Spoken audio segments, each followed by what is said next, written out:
هذه القصة حدثت في نجد، نتكلم عن 100 سنة وأكثر. هذا رجاجيل 2 إخوان تزوجوا خوات، ومن الحشمة ومن العفاف كانوا الحريم ما يطلعون إلا وقت صلاة الجمعة في المزرعة اللي في البيت. أول بيت وفي مزرعة، إذا راحوا الناس يصلون طلعت الخوات الثنتين والزوج إخوان يتمشون في المزرعة لو نص ساعة ساعة ويرجعون. شيء يعني الله المستعان. الحياة والعفاف هذا كله خير. اطلعوا ذاك اليوم عقب صلاة والمذن يصلي أو الإمام يصلي ويتمشون ويشوفون لهم واحد يطير الطيور عمره 8 سنين على أساس ما تاكل الحب، وهالوليد أطرم. فجوا يسلمون عليه ويسولفون معه، لا والله فيه طرامة. قاموا يضحكون عليه الخوات وصاروا يتطرفون عليه، والولد ما يدري، يشوفهم يضحكون وهو يرد عليهم كلمة نصها مفهومة ونصها ما هي مفهومة. سبحان الله، قاموا جت وصلت الاستهزاء، انهم يضحكون ضحك استهزاء وهو ما يسمع. سبحان الله، اول ولد للبنت اطرم، واول بنت للبنت الثانية طرم. الخوات عاشوا، البنت جاء رجال سبحان الله وتزوجها، الولد ما لقى احد يتزوجه من عياله، عمه ومن جماعته، خطب طلب الزواج ما حد زوجه. قامت والده ووالدته دوروا في قرية ثانية، هو أرخوا بالدراهم ولا ذيلا بعد سمعتهم طيبة واسمهم حمولتهم طيبة. جاوا الديرة وزوجوه بنت ما هنا أطيب منها. رجالها أبوها في السطح، قال يا بنتي، قال نعم. قالوا جانا الفلاينة ويبون الولد هم الأطرم، وأنا وافقت، وهذيلا حمولتهم طيبة، حمولة كرم، حمولة ولا يعني موضوع الطرم هذا ما في مشكلة. وما رضيتي شقيت بطن سبع المحش. شوف الصلافة، البنت تقول أنا فشتة طالعة وانصف الحب في الشمس، ويجيني أبوي وأنا عمري 18-19 سنة يقول لي هالكلام. قلت توكل على الله يا أبوي، اللي أنت فيه أنا فيه أصلا، بدون ما تقول لي بالمحش.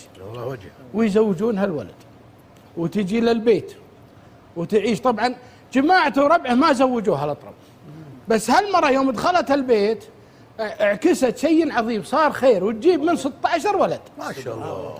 واخوانه 2، واحد رزق بولد وواحد رزق بولد وبنت، ويتوفون وتقوم بالعيال هذيلا، وتربي ال3 مع 16 وتقوم بالبيت، تطحن وتخبز وتعجن وتقوم بلم. والله ان امها ام زوجها ام الاطرم هذا انها تجتلد عليها، انها تحبها اكثر من بناتها من عيالها، من الشيء اللي احدثت في هذا البيت وردت البيت نهض بدخول هالمرة فيه، في الطحان، في الأكل، في الشرب، في العناية، في الحطب. عاشت توجيه الرجل نفسه سبحان الله. أي رجل؟ زوجها سبحان الله، أقول صبره عليه لها دور، لكن الله سبحانه الرزق من الله سبحانه.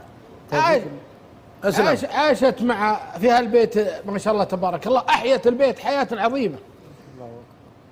لها ولد الكبير أكبر عيالها سعود، ولا يقل ربته تربية سليمة وطيبة. طبعا أبوها أطرم الولد هذا، الأبو هذا خذ له 8 ريال من واحد وقام ورفع عليه قضية. حضر الولد وحضر وكيل الولد عمره 10 سنين، حضروا عند الشيخ، قال يا وكيل هذا الرجال هذا يبي منكم 8 ريال، والولد هذا لازم يسدده، يقصد سعود، بطلنا سعود حنا. قال سعود ابشر انا ان شاء الله اسدده. الوكيل التفت على سعود، بعض الكلمات يا اخوان تجي في مواقف تخلي الواحد شعله من الحماس والنشاط ويعكس كلام الشخصي. قال من وين بتجيب هال8 ريال يا سعود؟ من القمل اللي في ثوبك؟ الله. بتبيع القمل اللي في ثوبك وتسدد له الرجال؟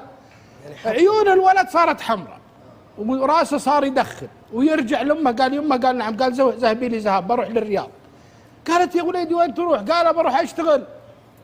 وتعطيه نص ريال هذا اللي تملكه، ويجي للرياض مع ناس جايين، ويوصل الرياض ميت جوع، يقول واشتري لي بربع ريال، نص الريال اللي معه شربي بربع ريال وزنة لحم. وطق على بيت احد الناس وقال لهم لو سمحت اعطوني قدر اعطوني سبريت ابى اطبخ لحمتي. قالوا انت من وين جاي؟ قال انا جاي من منطقة نجد وجاي حالتي حال. ما خافوا انه يسرق القدر ما عطوه. يقول والله اني ماكل هاكل الحمنيه، والله ما بقى منها الا العظم والعصب اللي ما قدرت اعضه. واروح اصلي في المسجد وارقد واشوف لي 2 شيبان يا الربع أنا جاي من هاك الديار وحالتي حالة والظروف صعبة. قالوا والله يا ولدي ما نخبر إلا مضيف الملك عبد العزيز الله يغفر له ويرحمه، يدورون خدما يشتغلون في السماطات وفي هذا. يا سلام. حنا سمعنا أنهم يبون صبيان. يقول وصل عمري عليهم، والقى هاك الرجال اللي مسؤول عن المطبخ هذا قال شوف يا ولدي عندك هالسماطات تفرشها وترحب بالناس وإذا خلصوا تضفها وعلى قوة القال.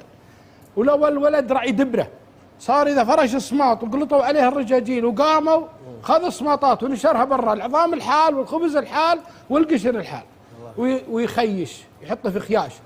إذا صار عنده 10 12 خيشة يرسلها لأمه على فله الله يكرمكم للبقر. يا سلام. فإذا وصل لهم هذا مصداق الكلام أخوي. يجون العجز اللي في القرية يدرون أن الولد مرسل هالخياش، يقولون تكفى أعطينا منه، ياخذون العظيمات ويغسلونها وينظفونها، ما عليهم من الله يكرمكم سوس من تراب ويطبخونها لعيالهم من الجوع اللي كان والظروف الصعبه اللي كانت هذا. والله إن على قلبهم احلى من العسل. حتى ان الام تقول والله اني ما اعرفهم، يجونا متلطمات متخشخشات دارين جايتني هالاكياس من ولدي واعطيهم.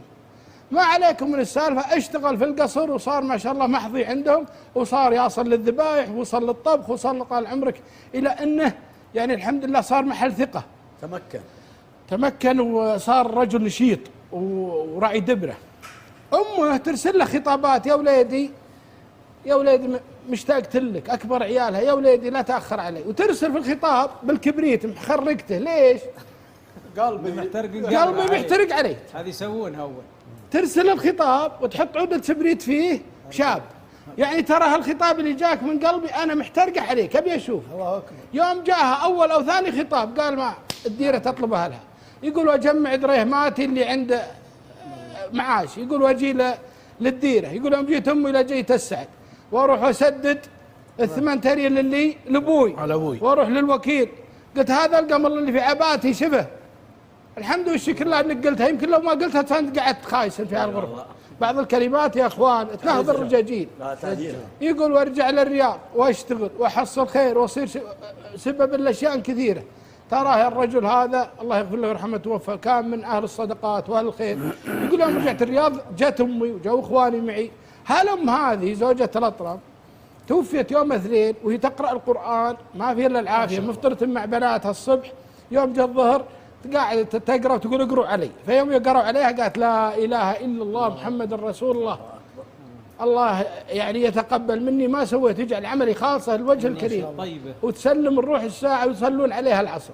هالمراه اللي صبرت على هذا الرجل اختاروها لهالرجل اطرم، كونت 16 ابن، جابت 16 ابن، وصارت هالعائلات الطيبه بسبب هالمراه. والمراه الصالحه انا اركز دائما، المراه الصالحه في البيوت تحيي مدن وتحيي قبائل.